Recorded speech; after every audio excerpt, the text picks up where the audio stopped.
is the Monday, September 18th, regular September meeting. Call to order. May we have a roll call? Mr. Feldmeyer? Here. Mr. Thomas? Here. Mrs. G? Here. Mrs. Dollar? Here. Thank you. Would you all please join me in the pledge to the flag? I pledge allegiance to the flag of the United States of America and to the republic for which it stands, one nation, under God, indivisible, with liberty and justice for all. Great, thank you. This evening, for recognition of the public, we do not have anyone signed up, so we're going to go right to the board committee reports, and we'll start with finance that just finished the meeting. Thanks, Jeannie. Finance committee met at 5:30 this evening, and we have some regular agenda items. We did start with our analytic. We take time at every meeting to review the salary and benefit analytic for the general funds. Salary and benefits are about 80% of our general fund expenditure, so we took a look at those costs and take a look at any outliers. This month we just had some conversation about benefit costs. Then we moved on to just a review of some of the things that we talked about last meeting. Took a look at our history of reappraisal, and then starting to look at the county auditor has projected a 29% increase in residential values. So we took a look at what that would look like for us and just reviewed those calculations. Again, we talked about this quite a bit at our last meeting because it is super complicated. So we just took some time to review all of that information. Took a look at the last few cycles of reappraisal and the impact of House Bill 920. House Bill 920, we know that applies to effective or voted millage rates, and when values go up, the effective millage rate goes down to make sure that voted property tax levies can only collect the dollar amount that they were originally voted to collect. And so we looked at the last few cycles of reappraisal and the actual impact of the reduced millage rate. So we just took a look, very simply, the math of that. When values go up, how much does the millage go down? And so in 2020, the last cycle of reappraisal, values increased by 13.3%, and the millage decreased by 3.95, so just shy of 4 mils. And so then we looked at an example of a 500,000 market value home. Remember, taxes aren't paid on market value, they're paid on assessed value, 35% of that. And so we went through an example, if the values, that remember the tentative value increased at 29% now, if values increase 29%, how would the effective millage rates go down, be reduced? And in our example that we looked at for this $500,000 market value, the increase of 29% in valuation resulted in a 7% increase in taxes. So, and just again, just review that example because it is a strong misconception.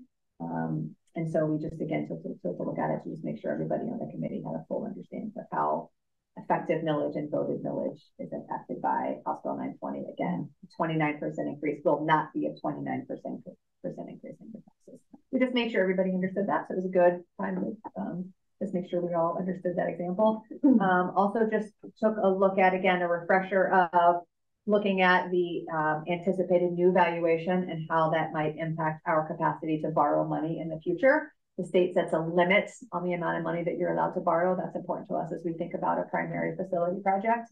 And so that limit is a mathematical factor of your valuation. So we just took a look at what our current valuation is, what a projected 29% increase would mean in terms of our limit to borrow. And so just, again, just make sure we understood how that math worked. Then we moved on to some new information. We took a look at the ODE report card. The report card was released last Friday. I know Tim is going to talk about the instructional components of the report card at a future meeting, but we just took a peek at some of the financial components. We spend 76%. One of the measures on the report card, the financial measures on the report card, is that we spend 76% of our operating budget on towards instruction, and that puts us at a ranking of 4 in our comparison group of 261 districts. So it's really just districts our size. And so we're in about the top 1.5% of school districts in Ohio when we think about our focus towards instruction as part of our budget. And then we moved on to talk about, we did receive our property tax settlement. Yeah, we did go through that kind of fast. So that was probably worth it. 4 out of 260 something? 4 out of 261. We've been in the top couple for the past couple of years. We're always high in that measure.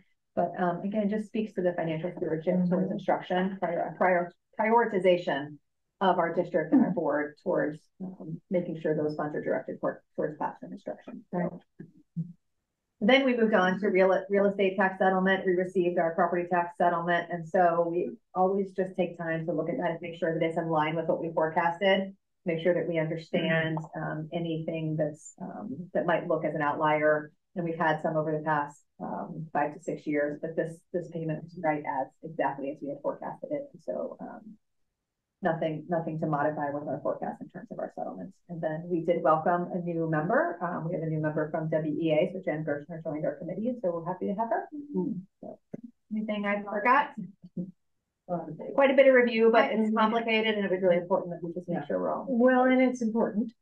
And some of these things, well, they're not quite yet set in stone. We have, well, as we talked last time, we're going to put our talk about a levy back because the Department of Taxation won't be verifying some of those assessed values until July 1st of next year, 24. So we will be further back in terms of some of the things we want to do. So it's good. It's good news though. Yes, we've got some good things happening. All right, thank you. Thank you. Citizens Advisory Committee has had a meeting in the last week. Do you all want to bring everybody up to date on that?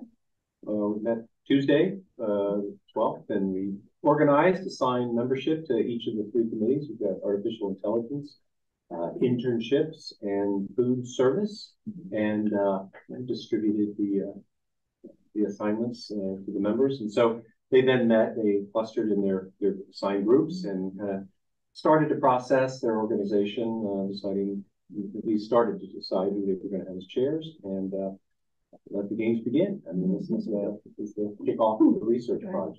So it's a very good thought meeting and a lot of positivity, and I think we're going to get some really good information.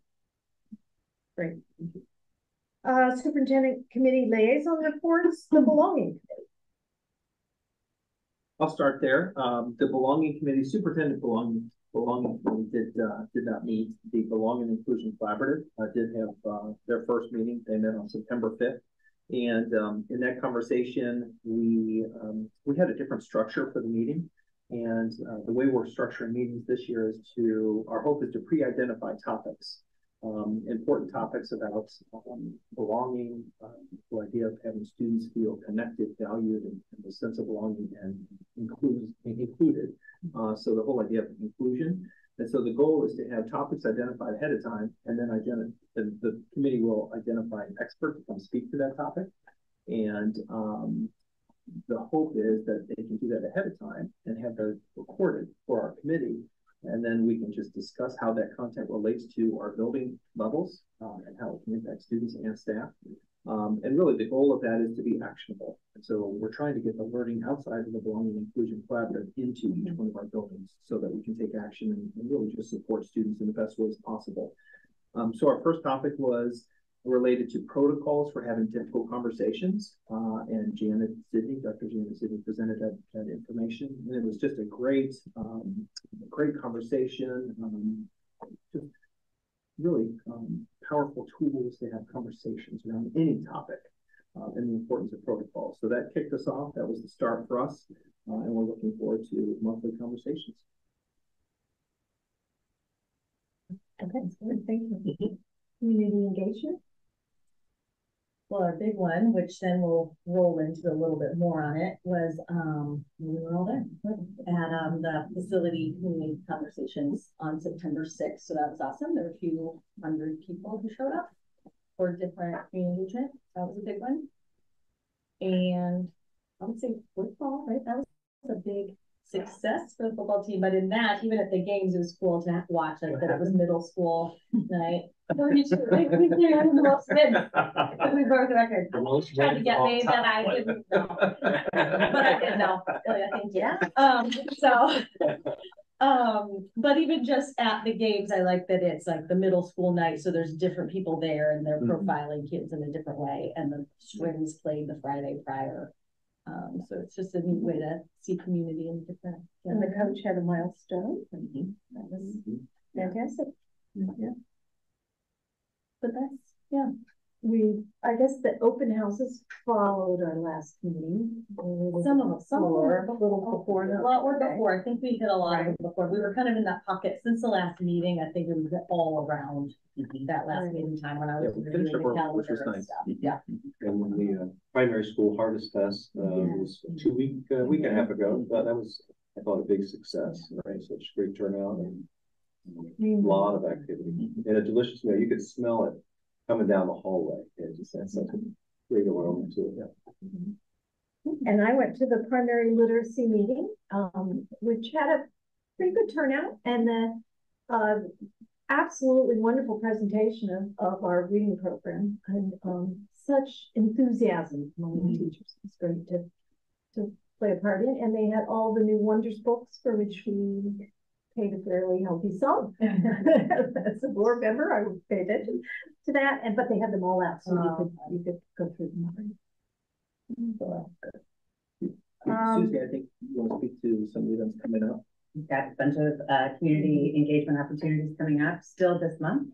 Tomorrow and Thursday this week, primary school is putting on parent meetings about the standards-based grading system that they're putting in. So this is the CAP in action. They're implementing it this year. So that's at 6:30 p.m. tomorrow and Thursday at Elm School, September 19th, September 21st. Also tomorrow, the high school is having a graduation requirements meeting for 12th grade students and families and all other high school families who are interested in learning about this now. So that's at 6:30 at the high school tomorrow, September 19th. No school on Friday for students, but because we have a staff professional development day. No school on Monday, September 25th for anyone due to a board holiday. And that takes us right into Float Building Week. So with the homecoming parade on Friday, September 29th at 6 p.m., followed by the homecoming game at 7, and then the homecoming dance on Saturday, September 30th. Then we go into October, and between now and our next meeting, we'll have our Parent Partnership Series event, which is at 6:30 p.m. Thursday, October 5th at the high school. Again, this is an event for parents of all grade levels.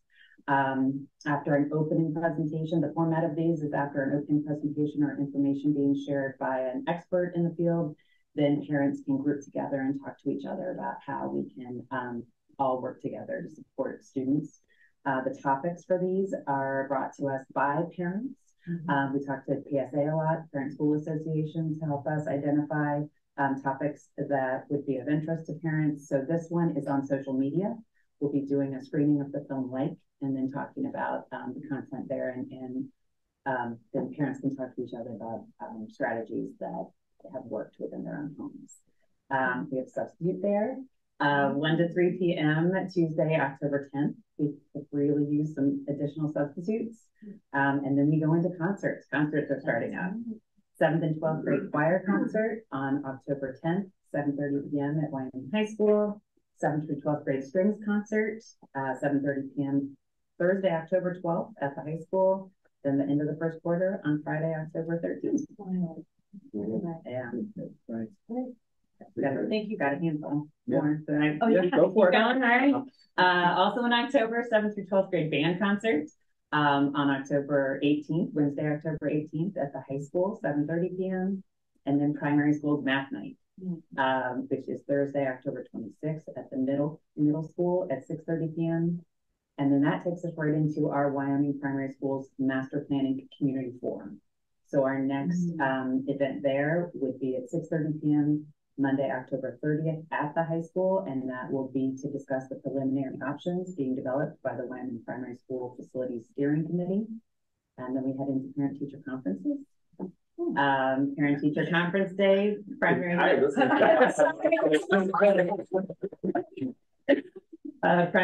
school families. It's Wednesday, November 1st, and that is a day off for K-8 students. And then our high school parent-teacher conference is the next day, 3:30 to 6:30, Thursday, November 2nd. That is not a day off for high school students. And all of that information can be found on the online calendar on the website, and we'll include them in the next superintendent update. Thank you for doing that. Perfect. Yeah. Something you mentioned way back at the beginning on the standard race grading. Yes. have we used all of the learnings from the communications audit to sort of make sure that everyone knows what's happening and sort of like no one who might be interested in this in some way? Yes, I mean, our communication has been targeted to primary parents around that, but it's also on our online calendar and things like that. But yes, so around that, Gina has been communicating a lot in her weekly messages. She sent out a reminder today about it. And then I worked with the teachers today to produce a video that we are going to put out after. So there will be the 2 parent meetings, and then in Friday's principal weekly, we plan to put out a video to make sure that we get that content to people where they are. And then there will be additional there's a QR code with an opportunity to ask questions and build a Q&A and things like that. So Personally, very exciting, you know, as you think about the shift and what it is. So I'm just hoping people receive it, you know, as positively. I think it'll be, you know, thank you. Okay, terrific. That brings us to planning and goal setting. Oh, sorry, facilities. Oh, wait. Go back. Yes, bring up facilities. Okay, please. so I will share. We, you know, the work to set the path for the future of the primary schools obviously is continuing. I think the biggest update is on the primary facilities steering committee, and the work to create that group is continuing. Overall, we had 58 applications turned in from community members, 8 applications from staff members. We're in the final stages of reviewing those applications, and the hope is in the next day or 2 to have that committee complete. And we're looking at the first meeting of that steering committee to happen on October 2nd. So we'll try and reach out again the next day at the most 2 to those individuals. And our goal with that work is to really have multiple perspectives, working on reviewing information and helping to provide input and feedback and again, information from a very diverse perspective when looking at anything related to facilities. When we think about that committee, we're looking for, again, really a diverse makeup of individuals to be part of that team. We're looking at geographic location. We're looking at members with students who are in school, out of school, soon to be entering school, never had any kids in school, diversity of expertise or interests, and diversity of thought. So all those levels, those are the conversations that are happening just to make sure that we've got the right team there to come at it from multiple perspectives so that in the end, best decision is there to support our kiddos in every way possible. With that said, a few dates that we have in the next hold on question. Yes, go ahead. How do you think about the size, like the target size of given that number of people and the ability to be effective and impactful? Appreciate it. So, you know, we're right off the bat, what we did is we compared it to our strategic planning committee, and in that committee, we felt like that was a manageable size. We were able to have a diversity of thought, but move forward, and that was 30 individuals. So originally we looked at 30 people. I think it probably looks like we'll be a little bit above that, just because we're, you know, when we look at all of those factors that we want to make sure are embedded in that group, we want to make sure that's first and foremost what we have all of those different pieces supported. Trying to be within a manageable size, so it's probably going to be a little bit above that, but that was our anchor that we looked at originally. Thank you. So some dates that are coming up. We will have a superintendent's facility team. That's the architect, superintendent, treasurer, 2 of our board members who are on that team. They'll meet September 27th. Then our primary facility steering committee would have their first meeting on October 2nd. Another touch point would be at the October 10th. It is 10th, I believe. Board planning meeting, and so that will be here at 7:30, and then of course we have the community forum happening, as Susie shared, on October 30th at 6:30. So those are some dates that we have set. Again, if we need more meetings than that, we can do that, and that's what's in place right now. So these meetings will be fairly productive within short month. Yes. To be honest. Yep. And you'll be coming up with options. And as the money situation gets a little firmer and a little more knowledgeable, we'll be able to share some of the costs and have those absolutely as part of the the permitting process? Okay. Good. Yeah, so if you go back to the spring and some of the conversations we had, we know that it was important to think about costs came up clearly. We know it was important to think about priorities and how those priorities relate to the different options. And then just making sure that people have the ability to have their voice heard. And so we're really always looking at that. And so anytime we have a big community forum or a listening session, we're trying to find a way to record that in a way that it can go out. And if we're asking questions at that time, we want to make sure we give people the opportunity who aren't able to be there to still respond to those same questions. So all of that will continue to wrap around the future engagements. Great, thank you. Now planning and goal setting, which we met last week. I think it was just last week, and we were pretty much looking at student performance in terms of the and it's actually going to be something that we're going to bring up at our next planning meeting. That you're going to go back into detail for everybody in there. So that's pretty much what we did. Yeah. Yep. And getting ready to share it with everyone. And then policy review is coming rather than not there yet. I noticed that you have a nice little tile ready to go. Just for the two of us here. I know, it's so nice.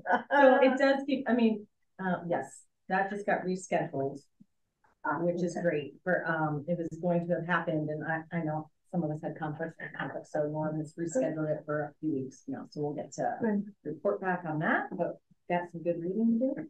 Yep. All right, thank you. And student achievement? Like planning goal setting, we reviewed the same preliminary student data, report card data ahead of the release of the report cards, which just came out last week. And so, Jeannie, same thing. We will be again reviewing that at the October 10th planning meeting. All right. Treasurer's report. Thanks, Jeannie. Item A, approval of the minutes from the regular meeting on August 28th and the planning meeting on September 12th. Item B, approval of the statement of revenues and expenditures for month ending August 31st. Item C, accept with appreciation the list of donations that are before you. Item D, a resolution declaring urgent necessity. This is for the Vermont boiler. Many of you remember that we had a failure with the boiler, and we've been working with some of our partners to see if we could have a fix that we felt comfortable with. That is not the case, and so we are moving forward with meeting boiler. Item E is appropriations for fiscal year 24. Remember, we have been operating on temporary appropriations, but now is the time that we adopt final appropriations for the fiscal year. And item F is approval of the report, please. All right. Any comments? No, I just thought it was good to know though that boiler, when I share that, was like we all kind of talked about just to like, oh shoot, with facility stuff coming up too, it is a boiler that can also be used for future in the discussions of our primaries needing help. Yes, at least it is a boiler that can be loved for future. Right. Yes, right. Yes, good point. Thank you. And I would like to note that there's a $750 donation from the Wyoming School Foundation from the Dan McGlynn Memorial Fund, and it's for our Cowboys and Colts mentorship program, which is, you know, like 2 years old, I guess, at this time. And I just want to note that Dan McGlynn was a police officer in Wyoming, and always known as Officer Dan, and was in the buildings a lot in a friendly, he ran all kinds of programs. And in fact, he had a health issue that happened one day after he had spent the whole day at Mayfair with all the kids. And that just seems like such a terribly appropriate use of the money, the Memorial Fund, to help our Cowboys and Colts. So awesome. I just wanted to. Thank you for mentioning that. He has a bench dedicated to him that's right on the boulevard down by the middle school, because Officer Dan was always around, and the middle school was a place where he almost lived. It was great. So you realize how many names you see of people that if you didn't know them, you don't know the impact that they have. All right, may I have a motion to approve the treasurer's report? So moved. Can I have a second? Second. May I have a roll call? Mr. Bellmeyer? Yes. Mr. Thomas? Yes. Mr. G? Yes. Mrs. Dollar? Yes. Thank you. Superintendent's report. All right, thank you. We have several personnel items. Number one is recommendation to approve new personnel. and this is Josh Stubenball. And Josh will be the supervisor of facilities and grounds. He's coming in with 18 years of experience in that realm. We're really looking forward to his leadership and guidance with all things related to maintenance, custodial services, and working with teams. Number 2 is a recommendation to approve 2 transition days for Josh to begin working with staff members here before he begins. Number 3 is recommendation to approve payment for summer math differentiation work, and this is the development of teaching strategies. And that is for Stephanie Era. Number 4 is a recommendation to approve after-school program teachers and tutors. These are individuals that support middle school students after-school program, just a great resource for our students and the work for the work that they do with them. Number 5, recommendation to approve student support for extracurricular activities. Sarah Nicewanger provides support for students who are enrolled in extracurricular activities and have unique needs to be able to participate. And this is a great way to include them in those activities and very meaningful. Number 6 is recommendation to approve middle school and high school staff members who are participated in the Friday study and detention, and this is really for supervision of students. Number 7 is a recommendation to approve letters of training for these 2 staff members, and this is specialized training within literacy, and so it's training that pulls in the components of phonological awareness, phonics, fluency, comprehension, writing, language. And actually, if I'm correct, this is an annual training. It is 2 years. 2 years. So okay. they're finishing up the second year. Okay. 2 other items under B. You can see these are for overnight field trips. First is a high school field trip for the Ohio Junior Classical League convention, and then the other is the middle school annual 8th grade trip. Thank you. May I have a motion to approve the superintendent's report? So moved. May I have a second? Second. And a roll call. Mr. Thomas? Yes. Mrs. G? Yes. Mrs. Dollar? Yes. Mr. Ballmeyer? Yes. And the superintendent's report? Okay. And I just have 2 other personnel items. Again, one is for a recommendation for middle school after school program for that staff member with Bitzer, and number 2 is for the middle school, high school Friday study and detention supervision for Rosie Dollar. All right. May I have a motion to approve? May I have a second? Second. May I have a vote? Mrs. G? Yes. Mrs. Dollar? Abstain? Mr. Ballmeyer? Yes. Mr. Thomas? Yes. Thank you. Thank you. And now a discussion on enrollment. All right. I think everybody should have one. Are you? I'm not. Okay, good. But that's the thing everyone has today.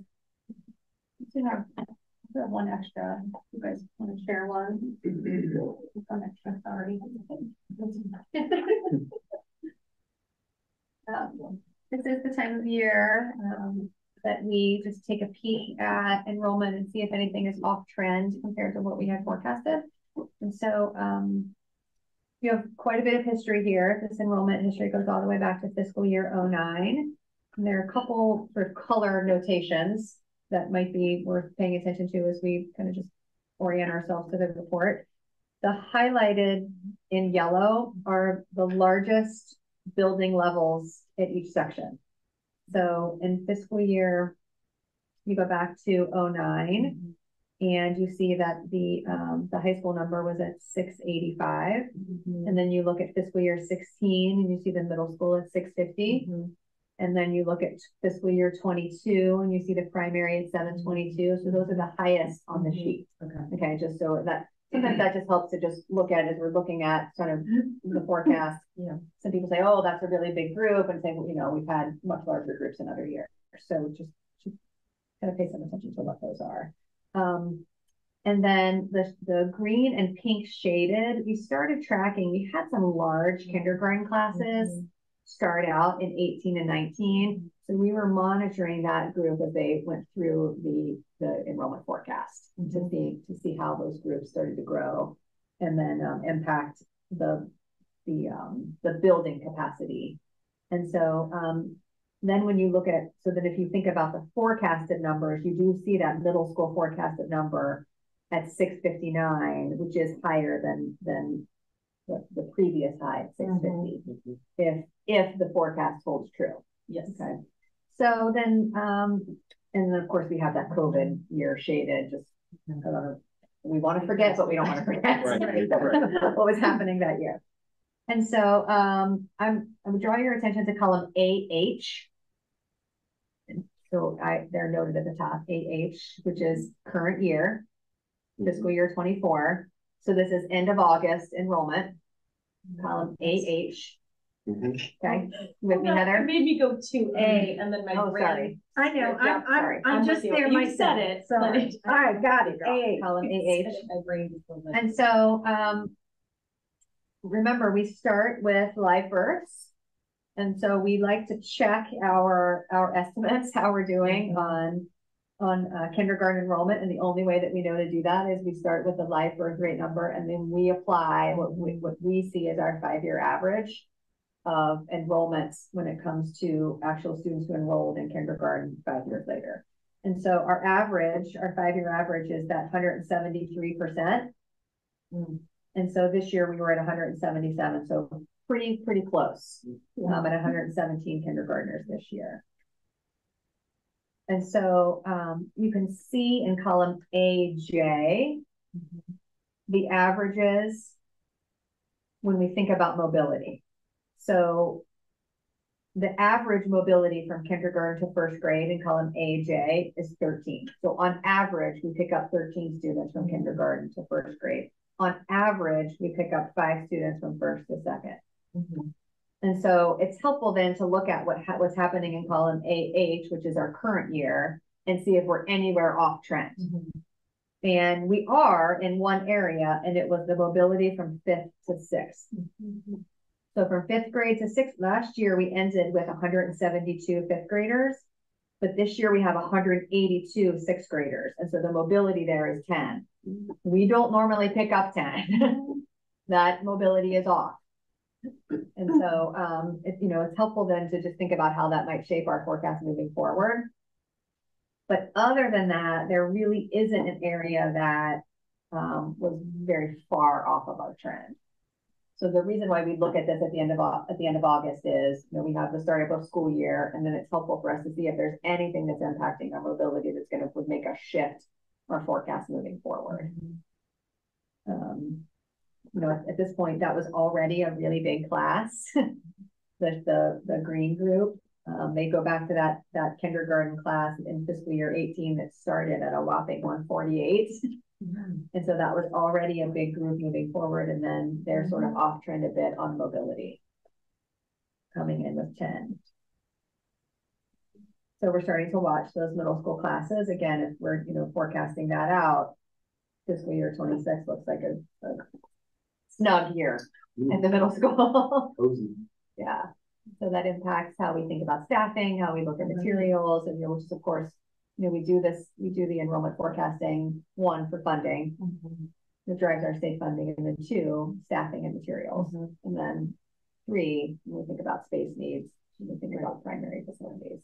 It is interesting, right? Just with primary facilities, then I got asked a question by a few people, at least 2, but just about that, they're like, I heard we're maxing out at the middle school. And I'm like, we're not. I mean, when you look at this, that's what's great, but you're like, but also you do this all the time so that you can forecast, so that you are looking at space and future needs to backtrack to facilities. When we were talking about it, like the ideas that we thought were future planning for, and then some, possibly based on your numbers. I mean, thankfully that you do this. So like, what's the smart amount for future growth without making anything too big?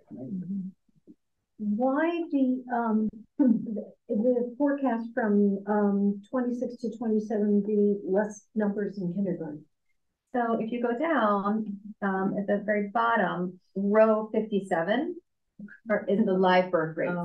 Okay, and so we have less. And so in 27, the birth rate number is 65. I've just applied that 5-year trend, which is 173%. We readjust them every 5 years when we have another year. But it's not, it's not a major shift. I mean, this year's number is 177, so it didn't impact the 5-year trend significantly. I think last year it was like 172. Now it went up to 173. Well, you're right, but when you go to 22 to 23, it was 206. Yeah, but then it went down to 145. Yeah. Yeah, but so that's why we look at a number of years of trend data, because without that, right, you're all over the like. Yeah, and we, sure. You know, we've looked at it a few different ways. We tried to kind of think about, you know, 22 and 23 might be a little off, and we've talked about this. We've called those folks the red shirt kindergartners. Right. We weren't sure, you know, what people made different decisions during 21 about what kindergarten looked like, and so that looked different for us then when we saw first graders for the 2 years. Right.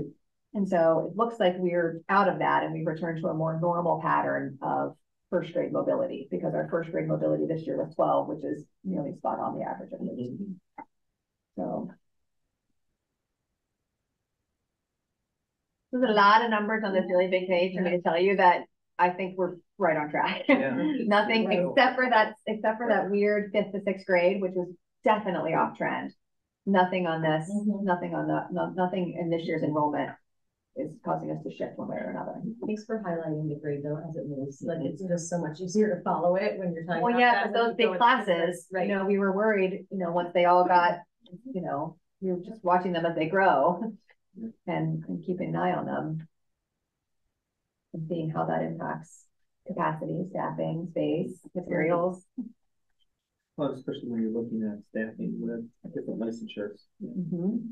You need to move people to make sure that they stay within their licensure. It can be a challenge sometimes.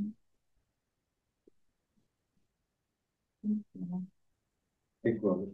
Thank you for the 9th grade mobility listing you sent too. So, yeah, something that we just keep track of. Because I know that you kind of zeroed in on that because of the there seem to be changes. And you can see from, you know, from 8th grade last year to 9th grade this year, we were down 9 overall. And, you know, I shared in the chart, we did have more move out of state, out of countries this year. And we also had a few people move to another district. When I noted this on the sheet, you know, we're always keeping an eye on the private school number. Yeah. And it didn't seem to be off trend. You know, our trend is small. So it is small. You know, but people feel like it's bigger because you a small class. Right. When you have 4 people know or whatever. Right.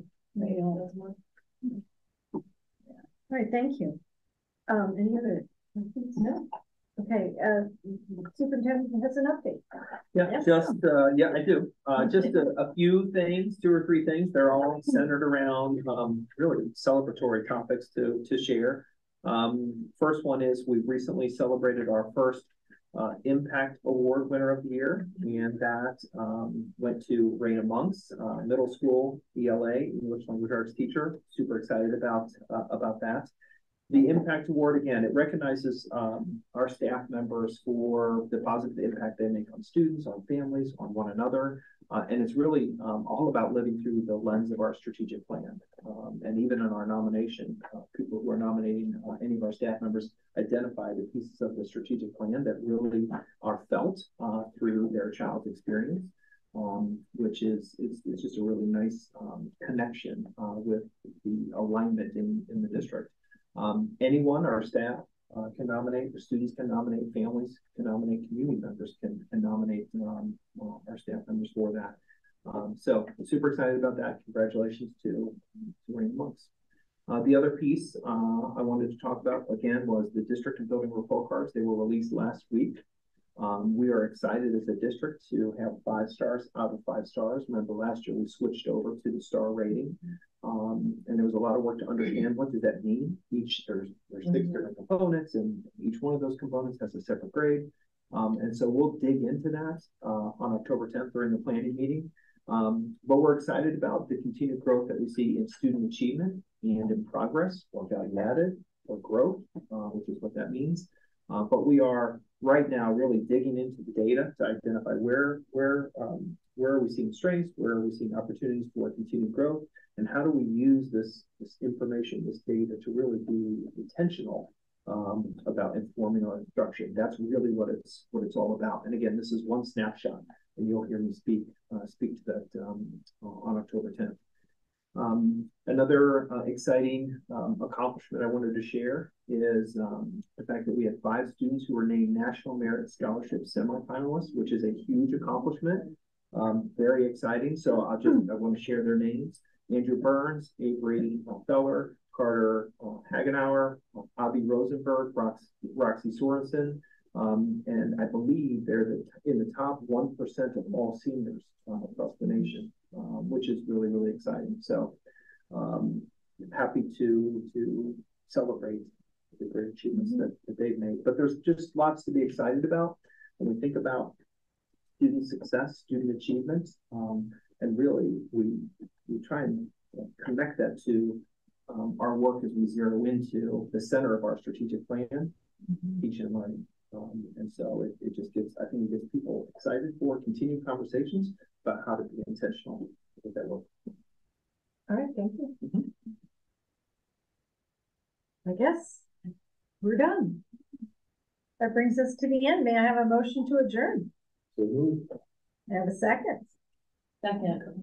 And we'll go for a roll call. Mrs. Aller? Yes. Mr. Feldmeyer? Yes. Mr. Thomas? Yes. Mrs. Sheets? Yes. Thank you.